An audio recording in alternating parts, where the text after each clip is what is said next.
First contact and invasion. The Kriveri warships emerged from the quantum void in perfect formation, their black crystalline hulls absorbing sunlight as they arranged themselves in Earth's orbit. On the bridge of the flagship Inevitable Conquest, Grand Admiral Seska surveyed the blue planet below with practiced indifference. Another backwater world, he remarked to his second-in-command, Commander Verax. Classification. Verax consulted the bioscanner readings appearing on her neural interface. Class 3 acquisition target, Admiral. Pre-unified civilization. Fossil fuel dependency. Limited space capabilities. Conventional weaponry only. Estimated resistance time, 38 hours. Seska's 4 eyes blinked in sequence, a gesture of satisfaction in Kriveri body language. The Empire had conquered 17 worlds this cycle alone. Earth would be the 18th, barely worthy of mention in the official records. Begin standard protocols, he ordered. Communications blackout, defense grid mapping, leadership identification. At once, Admiral. As the Kriveri warships deployed their electronic warfare measures, Earth's satellite networks began failing one by one.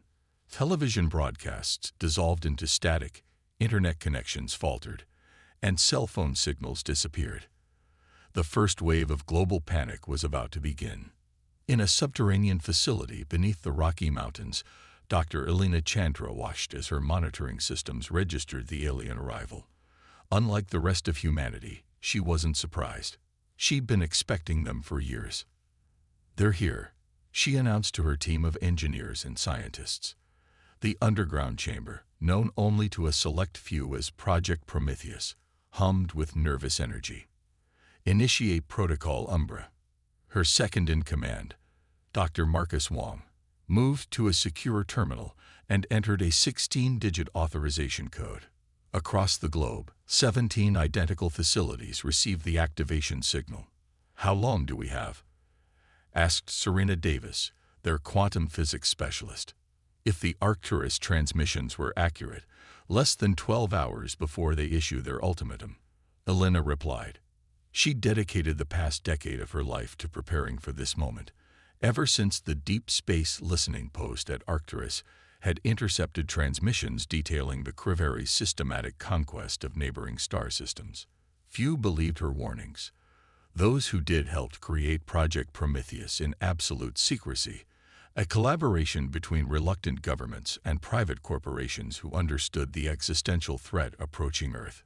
"The quantum lattice is initializing," Marcus reported, pointing to a holographic display showing the global network slowly coming online, synchronization at 36% and climbing.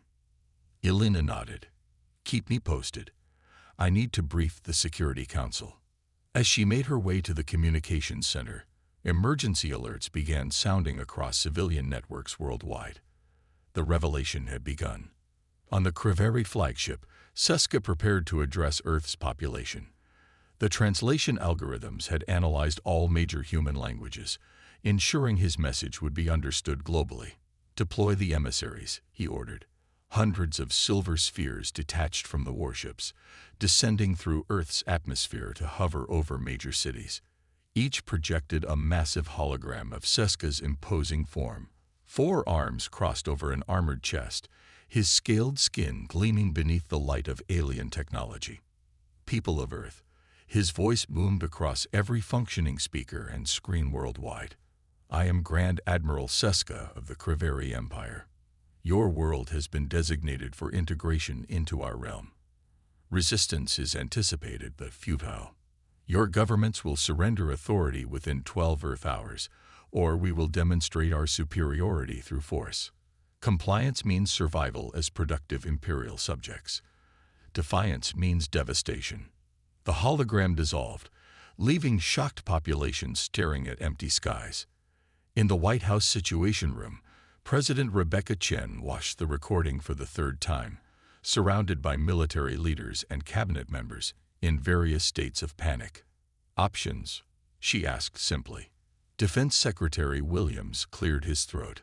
"Conventional forces are mobilizing, Madam President, but based on the technological disparity evident in their arrival alone. We're outmatched. Nuclear deterrent. Ready, but we have no idea if our weapons would even penetrate their shields. And the fallout. A secure phone line buzzed. The President answered, listened briefly, then said, "Send her in." Minutes later, Alina Chandra was escorted into the room. Several military officers regarded her with barely concealed resentment. The scientist who'd been warning about alien invasion for years, now vindicated in the worst possible way. "Dr. Chandra," the President acknowledged. "I'm told you have something besides 'I told you so.'" "I do, Madam President. We have a defensive system specifically designed for this scenario." The skepticism in the room was palpable until Alina activated her tablet, displaying the global Prometheus network. "For 10 years, we've been developing quantum entanglement technology based on the Arcturus transmissions. We learned not just that the Creveri were coming, but how their technology works." She brought up technical schematics of the alien vessels. Their ships operate on quantum-synchronized control systems. Every weapon, engine, and life support function is connected through quantum entanglement. It's what makes them so formidable and so vulnerable. "Vulnerable how?" General Harris demanded. "We've built a counter-entanglement system," Alina explained. "When activated, our quantum lattice will interface with their command network, creating cascading disruptions. Their systems will malfunction in ways they can't predict or prevent." "You're saying we can hack alien technology we've never even seen before?" Secretary Williams sounded incredulous. "Not hack," Alina corrected. "Contaminate. Their quantum fields will absorb our interference patterns. Think of it as introducing static into their perfect signal." President Chen studied Alina carefully. "Will it work?" "The simulations are promising, but this is untested against actual Creveri technology. And if it fails?" Helena met her gaze. "Then we proceed to Plan B, conventional warfare and certain defeat." The President nodded slowly. "Activate your system, Doctor, but coordinate with our military response. We'll need a multi-pronged strategy." As Alina left to implement the quantum defense, military forces worldwide prepared for what might be humanity's final battle. The 12-hour deadline approached its final minutes. The Creveri warships began moving into attack formation, weapon systems charging. On Earth, civilians huddled in emergency shelters while military units took up defensive positions around major cities and infrastructure. In the Prometheus Command Center, Alina watched the countdown reach 0. "They're not waiting for an answer," she observed as the first energy signatures flared from the alien vessels. "Activate the quantum lattice. Full spectrum interference." Marcus typed the final authorization codes. In that moment, 17 quantum nodes hidden across the planet synchronized into a single network, generating a field that extended into orbit. The effect was immediate and dramatic. On the Creveri flagship, alarms blared as systems began malfunctioning. Weapon targeting algorithms showed impossible readings. Navigation controls responded erratically. Communication between vessels degraded into unintelligible noise. "What's happening?" Seska demanded as his command console flickered and died. "Unknown interference, Admiral," Verax replied, her voice tight with concern. "Our quantum network is experiencing corruption."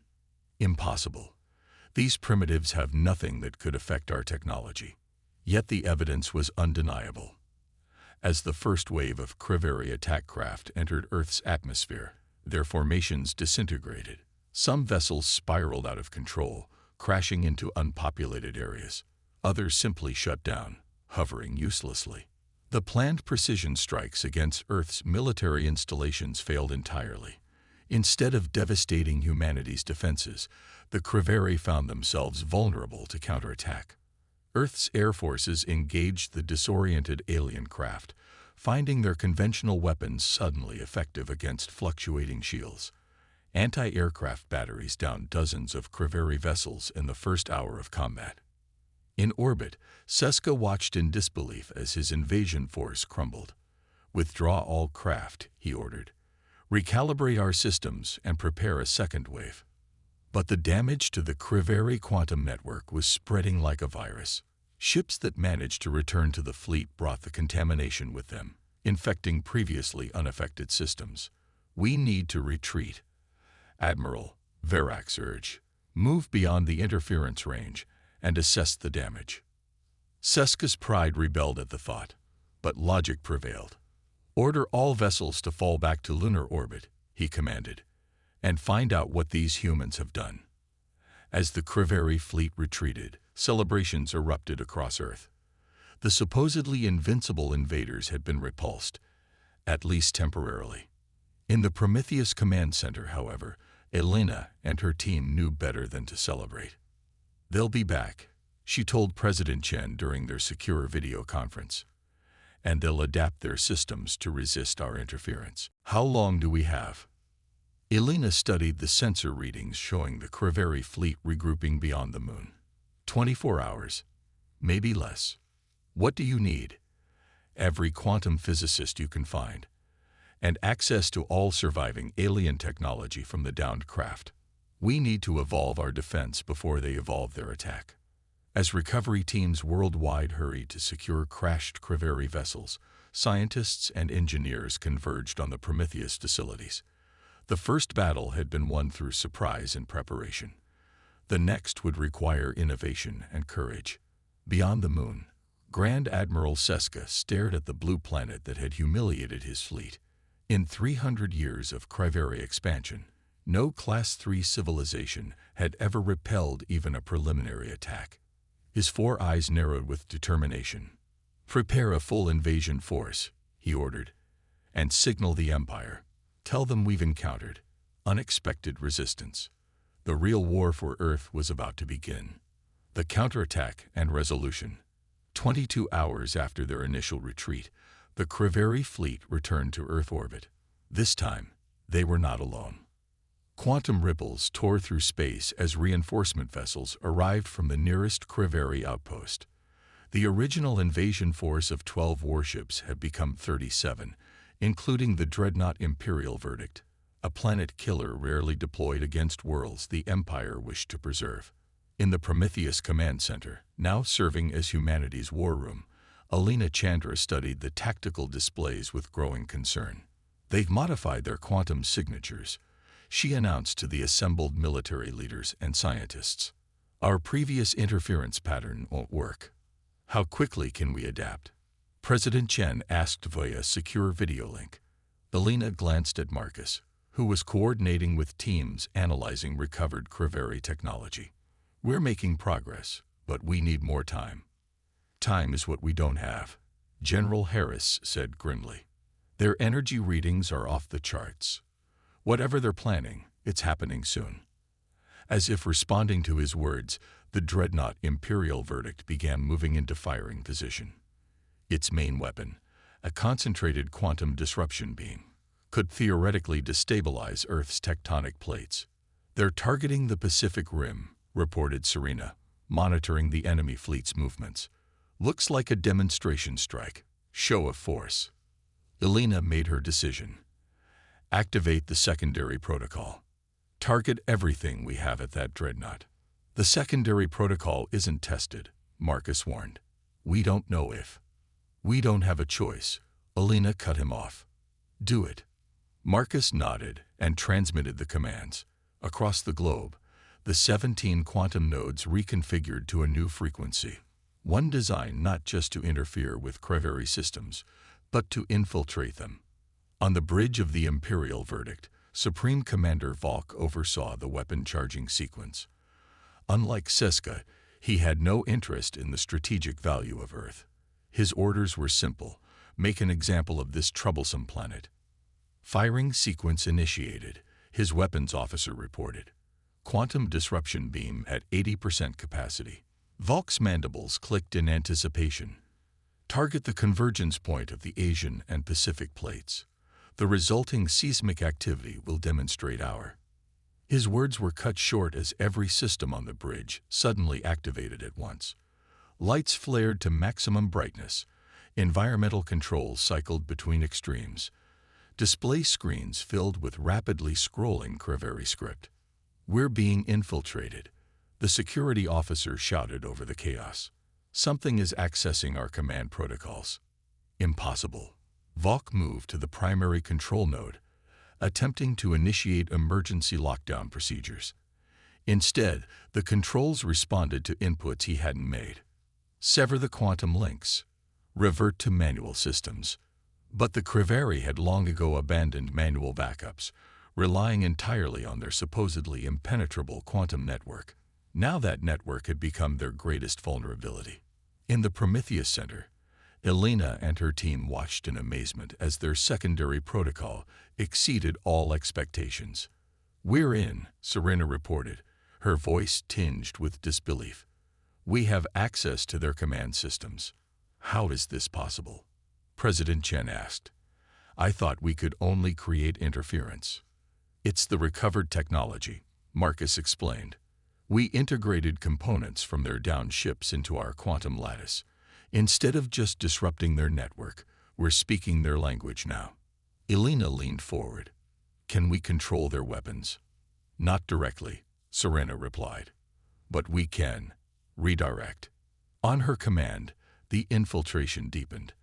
The Dreadnought's massive weapon continued charging, but its targeting systems shifted microscopically. In orbit, Vok watched in horror as his prized Dreadnought's main weapon reached full charge and then fired directly into the heart of the Creveri fleet. The quantum disruption beam, designed to destabilize planetary bodies, tore through 5 Creveri warships before dissipating.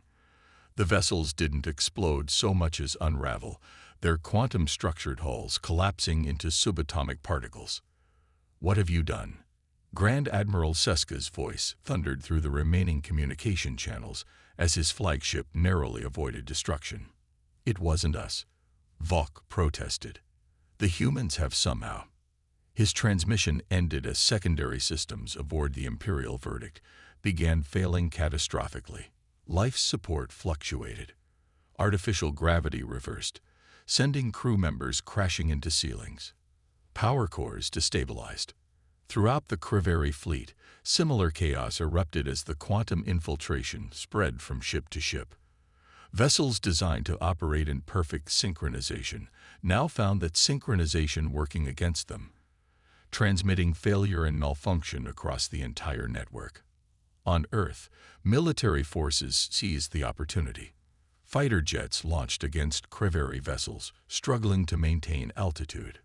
Ground-based energy weapons, hastily modified using recovered alien technology, fired upon vulnerable targets identified by the Prometheus system. "They're retreating," General Harris announced as the surviving Creveri ships began desperately pulling away from Earth, breaking orbit in disarray. But Elena didn't share the celebration erupting around her. "Something's wrong," she said, studying the readings from the quantum lattice. "The infiltration is evolving." The quantum connection between Earth's defense network and the Creveri fleet had opened a two-way channel. Data was flowing back into the Prometheus system, vast quantities of alien knowledge pouring into human computers. "Should we shut it down?"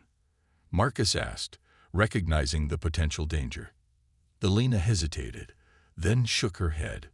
"No, this is why we built Prometheus in the first place, not just to defend Earth, but to advance humanity." She opened a secure channel to President Chen. "Madam President, we've repelled the invasion, but there's a development you need to know about."